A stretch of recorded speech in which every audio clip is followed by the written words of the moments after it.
안녕하세요. 수원 김기록치과 대표원장 김기록입니다. 오늘은 치아도 나이를 먹나요? 라는 질문에 대해서 설명을 해드리려고 합니다. 우리가 나이가 먹어가면서 치아가 변해가는 과정들을 지켜보게 되는데요. 치아가 왜 이렇게 변해갈까요? 라는 질문들을 많이 하시는데, 치아 자체로 봤을 때 노화가 일어나느냐에 대한 질문에 대해서 yes, no를 물어보신다면 저는 yes라고 답하겠습니다. 나이가 먹어감에 따라서 피부도 그렇고 골격도 그렇고 모든 것이 조금씩 변합니다. 몸이 변하는 이유는 몸을 구성하고 있는 세포들이 변하기 때문인데요. 우리가 어렸을 때는 세포가 재생하고 증식하는데 굉장히 활발한 속도를 보이다가 성인이 되고 난 다음부터는 이런 세포의 발생이나 회복 자체가 천천히 느려지면서 노화가 진행이 되는데요. 치아도 우리가 어렸을 때 유치를 쓰다가 유치가 다 발치가 되고 영구치가 이제 맹출이 되면서 영구치가 우리 씹는 역할을 성인기부터 도와주게 되는데, 이런 치아들은 처음에 이제 생겨나면서 치아 머리 부분이 점점 광화가 되면서 단단해지는 과정을 거치게 되고, 성인이 되면서 완전히 단단하게 광화가 된 치아는 그때부터 이제 마모가 일어나면서 슬슬 노화가 됩니다. 치아는 우리가 식사를 하면서 여러 가지 자극을 받는데 온도 자극도 받고 씹는 힘, 물리적인 자극도 받게 됩니다. 또는 이제 먹는 음식에 따라서 화학적인 작용도 받게 되는데, 이런 과정들이 계속 이제 반복이 되면서 치아는 점점 늙어가게 됩니다. 어떻게 보면 우리 몸에서 가장 고생을 많이 하는 부분이 치아가 아닌가라고 할 정도로 딱딱한 음식도 씹어야 되고 젖어 있는 상태에서 오래 견뎌야 되고, 따뜻한 거, 뜨거운 것도 우리가 몸에서 닿는 부분 중에 제일 차고 뜨거운 것들이 치아에 닿는다고 볼 수 있는데요. 이런 극한 상황 속에서 치아가 굉장히 단단한 구조물이지만 서서히 노화가 된다고 볼 수 있습니다. 일단 첫 번째 노화의 과정 중에서 볼 수 있는 게 마모인데요. 육안상으로 보이는 이 마모 자체가 노화의 정도, 예전에 이제 이런 일이 있으면 안 되겠지만 대구 지하철 사고라든지 어떤 큰 사고, 세월호 사건이라든지 이런 사고들이 일어났을 때 우리가 치아로 사람을 구별할 수 있게 되는데요. 치아로 이 사람의 나이라든지 치과 진료 기록을 가지고 이 사람을 판별할 수 있습니다. 보통 이 사람의 나이를 판별을 할 때 치아를 많이 활용을 하는데, 요거는 치아 마모도, 치아가 어느 정도 노화가 되는지에 대해서 보고 우리가 결정을 하게 됩니다.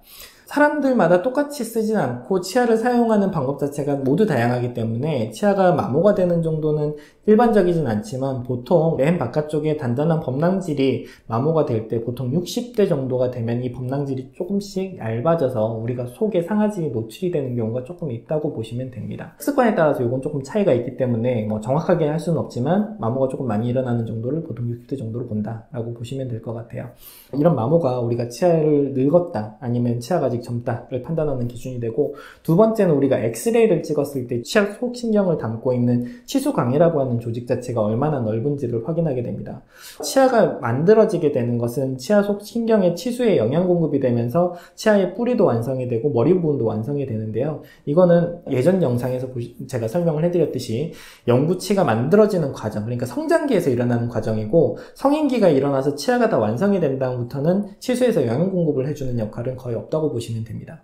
그래서 영양 공급을 막 하고 치아를 만들어야 되는 청소년기에는 이 치소광이라는 것 자체가 굉장히 넓어져 있습니다. 많은 영양분이 가야 되고 혈액 공급이 많이 돼야 되기 때문에 이 공간이 굉장히 커져 있다가, 나이가 들면서 외부 자극을 받으면, 특히나 차고 뜨거운 온도 자극들을 많이 받았을 때 우리 신경은 자기 방어 기제를 발현하게 됩니다. 그러면서 그 치소광 안에 조금씩 상아질이라고 하는 자기 벽을 깔면서 이 치소광 자체가 조금씩 좁아지고, 젊은 사람에 비해서 나이 든 사람이 치소광 자체가 굉장히 얇고 신경관 자체도 나이 드신 분들이 굉장히 가늘게 됩니다. 그래서 치과에서 나이 드신 분들이 신경 치료할 때 굉장히 애를 먹는 경우가 많은데요. 이렇게 신경관 크기를 보고도 치아가 노화가 됐구나 라고 볼 수 있습니다.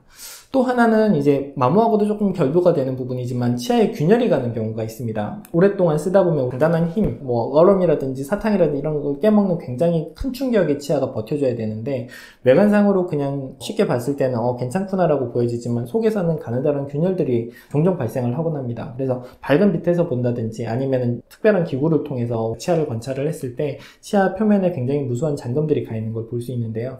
조금 더 큰 힘이 가해지게 되면 치아 속까지 금이 진행이 되면서 치아가 부러지거나 아니면은 신경치료를 해서 씌워야 되거나 또는 치아를 발치를 하고 임플란트를 가는 경우까지 발생을 하는데, 이렇게 잔금들이 얼마 정도 많은지에 따라서도 우리가 치아 노화도를 판별을 하기도 합니다.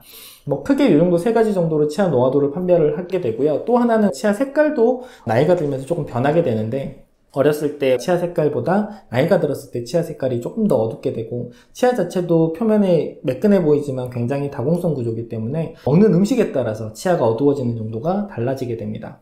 혹은 또 담배를 피우시게 되면 치아가 또 어두워지는, 때가 끼면서 어두워지는 상황이 발생을 할 수 있죠. 그래서 어두운 색깔의 음식들을 많이 드시거나 색깔 있는 음식들을 많이 드셨을 때 치아의 색깔이 변하는 정도도 조금 빨라지게 됩니다. 치아의 노화를 조금 빨리 앞당긴다고 보실 수 있죠. 그래서 이런 경우에는 미백을 통해서 치아의 밝기를 조금 더 밝게 만들면서 전체적으로 얼굴 느낌 자체가 늙어 보이지 않게 그렇게 관리를 하기도 합니다. 오늘은 우리 치아가 늙어가는 것을 판별할 수 있는 지표들을 설명을 해드렸어요. 치아가 노화가 되는지에 대해서 설명을 해드렸는데, 오늘 영상 좋으셨다면 구독과 좋아요 부탁드립니다. 감사합니다.